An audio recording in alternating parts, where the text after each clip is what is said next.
Hi guys, माझं नाव आहे राखी साने आणि हा माझा फर्स्ट ब्लॉग आहे. माझ्या चॅनलमध्ये तुमचं स्वागत आहे. माझ्या चॅनलला लाईक, शेअर आणि सबस्क्राईब करायला विसरू नका आणि मला सपोर्ट करा. आणि आज मी आले आहे आमच्या शेतात. झेंडू बघा.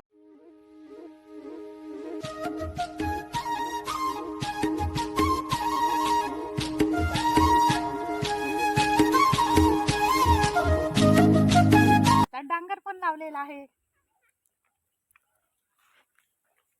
हे बघा, हे आमच्या छोट्याशा शेतात लावलेले डांगर. काय सांगू राणी मला गाव सुटना, कसं सांगू राणी मला गाव सुटना. बंद गळ्या मंदी माझं मावनाग अंग, जिंच्या कापडा मंदी दुनिया झाली कशी तंग. जो तो हाय राणी आपल्या